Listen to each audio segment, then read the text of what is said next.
Good evening and welcome to The List on UWW-TV. I'm Charlie Siegel. And I'm Zach Kreider, and for the next few minutes we'll present our top 5 sports stories of the week and discuss why they made the top 5 for the final time this year. Did your top 5 make our list? Let's find out. At number 5, the UW Whitewater baseball team is rolling after starting the season 1-3. The Warhawks have won 30 straight games, including a 4-game sweep of UW River Falls over the weekend. Charlie, who's impressed you the most from this 31-3 squad, and why have they been playing such good ball? Well, Zach, we are looking at one of the best Warhawk baseball teams I myself have ever seen. With a 31-3 record over the course of the season, 23-0 undefeated in conference play, the Warhawks are still the team to beat in WEAC play. I want to talk about some of the standouts real quick.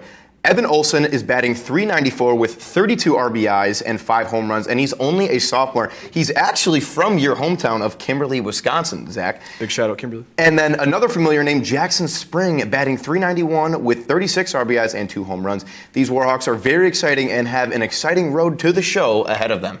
Yeah, I couldn't agree more. They've won 30 straight games. I mean, it's absolutely ridiculous. This team just can't lose. They always find ways to win. Coach Vodenlich has these guys just playing right at the right time. They simply find ways to win. Again, if the pitching's not there, the bats are there. If the bats aren't there, then the pitching's there. You mentioned Evan Olson. Guys like Graydon Tashner, Sam Stoiberg, he's got a 7-0 record on the year. It's just guys that you wouldn't typically think. They're just taking that step this year. You know, obviously you have guys like Ben Lee that back and healthy. That's always great. He looks to be an ace for this team down the stretch. Currently the 1.43 ERA. He's looked great. And also, after a big slump to start the season, Aaron Holland has really been excellent as of late and a huge reason why they could repeat.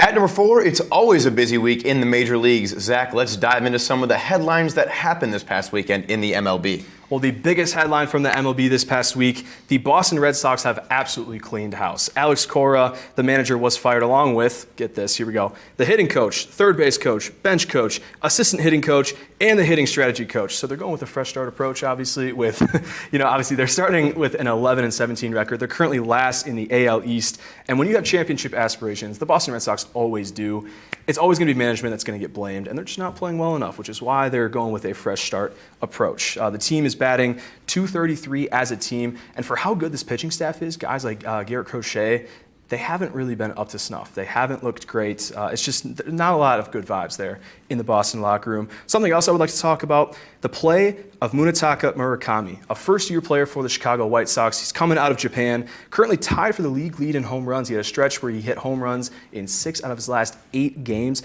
He currently looks like the savior of the White Sox. Moving over to the NL East, the Mets, love the Mets. They have been in shambles, losing 15 of their last 17 games. The New York Mets are tied with the Philadelphia Phillies for the worst record in the Major League Baseball. A huge reason why this team has struggled with an inconsistent play from the lineup is their injuries. And one of the reasons for this lineup's lackluster production is the injuries. But first off, it's Juan Soto and Francisco Lindor. Things might be a lot more concerning based on the latest rumor for Lindor, which the superstar shortstop is out potentially until late June for his calf injury. The Mets not provided a timeable Francisco Lindor's calf strain, but privately expecting him to be out until late weeks of June. Yeah, it's so shocking how bad they've played. This is a team that they spend so much money. You talk about the Dodgers and the Yankees, but the Mets, they're up there in terms of payroll. So the fact that they're playing so bad, you mentioned it, 15 out of their last 17 games has been absolutely ridiculous. And for the Brewers, I'll go over to the Brewers a little bit, why not? They haven't really looked the best. Now, in the NL Central, every team has a winning record, but the Brewers have not looked great. At number 3, the Stanley Cup playoffs are here. Charlie, let's take a quick skate around the bracket and check in on the current state of round 1. Well, first off, I want to talk about the series between the Carolina Hurricanes and the Ottawa Senators. It's no surprise that the Canes beat the Senators. This was a first seed against the 6th seed. And if you want my opinion, Ottawa shouldn't have been there in the first place. Congratulations to the Hurricanes. They are a team that is always advancing out of the first round into the second, but can never get to the finals. They are never there. Unfortunately, they're always going against the Panthers or any other team that they can play. They just cannot win. Maybe this is the season that they can do it. A series I'm really excited to talk about is the Flyers. Everyone is so surprised that their lead in the Battle of Pennsylvania is what I want to call it. They are leading with a 2-game lead against the Penguins. Trevor Zegras for the Flyers is finally getting to show what he can do in the playoffs, and he is not just disappointing us. However, Pittsburgh has taken the game back with a handsome victory of 4-2 this past weekend. Another team I want to talk about, the Edmonton Oilers. They are not looking like themselves. They were favored in the series against the Anaheim Ducks, but the Ducks are led led by the legendary coach Joe Quenneville, who led the Blackhawks to one of the greatest dynasties in sports and revived the whole franchise of the Florida Panthers, brought them to what they are today. This is a very exciting series, and I'm so excited to see if they can make it out. It is barely, another crazy thing that happened in this Oilers game was the Oilers led a 3-2 late in regulation, but the Ducks forward Jeffrey Veal knotted the score with 6 minutes left in overtime. Anaheim scored an offensive zone faceoff with Poning throwing the puck towards the net, and Edmonton's defenseman Darnell Nurse's skate. It barely crossed the line, as head coach Chris Knobloch was not convinced it did at all. This caused a huge speculation that it didn't go in. This is a false goal, but they huddled at center ice and declared it a goal for the overtime victory. Yeah, I want to talk about the Colorado Avalanche really quick. The best team in the NHL pretty much the entire season. They've looked incredible all season, and in my opinion, this is the Avalanche's Stanley Cup to lose. Currently in round one, they have 4 players with 2 goals and assists and 5 players with multiple goals. They just look so dominant. We've got more coming up on the list, including a discussion on the NBA playoffs and a busy weekend in the NFL in Pittsburgh. We will be right back.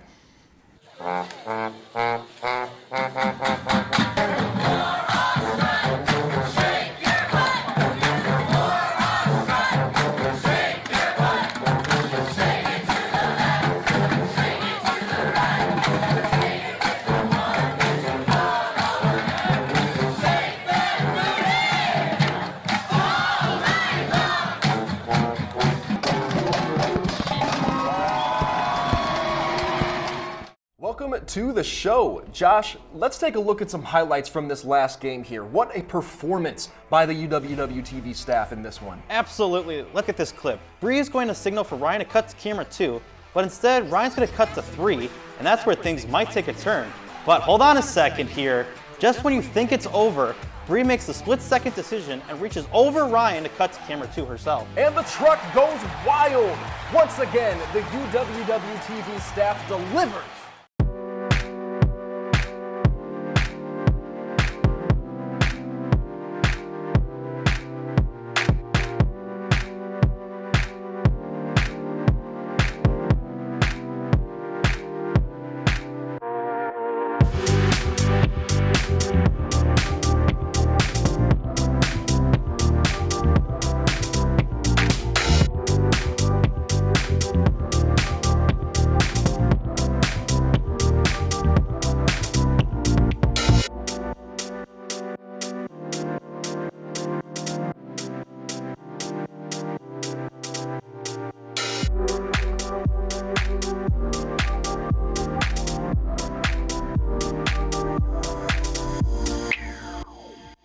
Welcome back to the list on UWW-TV. Let's continue the countdown to this week's top sports stories. At number 2, the NBA playoffs are in full swing, and we have seen some great games. Zach, let's drop in on the association to see how the first round is going. Man, I have to talk about these Los Angeles Lakers. They have been incredible in round one against what has looked to be a pretty bad Rockets team, very surprisingly. Here comes 41-year-old LeBron James putting the team on his back once again. Going into the series, obviously with no Luka Doncic and Austin Reeves, that's 57 points of offense, mind you, ladies and gentlemen. That's ridiculous. And he's leading this team currently with a 3-1 lead in the series. There's talks about Austin Reeves being back very soon. Hopefully that is the case. But you can't, the contributions of guys like Luke Kennard, Marcus Smart, even Jackson Hayes. Hey, Bronny James has played some valuable minutes for the Lakers. They cannot be understated. It has been an incredible series for Los Angeles. Now, on the other side of that, this series has really questioned the legacy of Kevin Durant for me. I don't really know how we're going to look at his legacy when this is all said and done, but it's clear that he cannot be a leader for a team in terms of like winning a championship. You can't. Obviously, you have the Golden State years where he won 2 rings, but let's be honest, that was Steph Curry's team through and through. I really don't like Kevin Durant at this moment, and I shouldn't. He's playing against the Lakers. But overall, I'm still picking the Spurs to win this championship. They're currently up 3-1. But man, I'm just having fun watching the Lakers right now. The series that I'm having fun watching right now is the Nuggets versus the T-Wolves. The T-Wolves lead the series 3-1, where they took Game 4 in Minnesota. Ayo Dosunmu took over the game with 43 points, 4 rebounds, and 1 assist. And this is actually the second most points scored in the NBA playoff history. And of course, one of my favorite players, Rudy Gobert, with 15 assists. And another series I want to talk about real quick is OKC versus Phoenix. We all saw this coming. OKC is in a sweet position against the Suns. And as the 8th seed, we were all excited to see the Suns back in playoff form. but unfortunately they're matching up against the reigning champs and the MVP in SGA. We might not be looking at just a sweep, but maybe even a rebuild for the Phoenix Suns. I wouldn't be surprised if Devin Booker was off the team this next year. And yeah, it's very sad to see what's going on with Booker. And our top story of the week, the 2026 NFL Draft was full of shocks, trades, and steals. Charlie, what teams impressed you the most over the weekend? Man, I got a lot. So this whole draft was a doozy. So many trades as anticipated. My favorite pick of this draft has to be Ruben Bain, falling to the Buccaneers at 15. He was mocked to go in the top 10, but after a legal issue, he fell out of the 10. We knew he would fall. We thought he was going to fall to 8 to the Saints.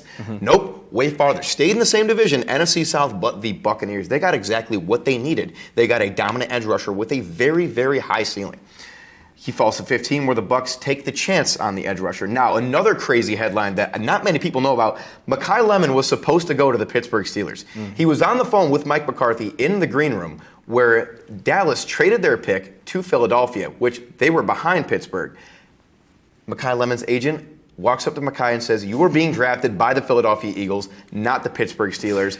I am very upset by this trade because I don't like the Eagles, and I don't like that they're getting all the players that I don't like. So it's pretty crazy that there was an in-division trade, and now Mekhi Lemon goes to the Eagles, evidently replacing A.J. Brown.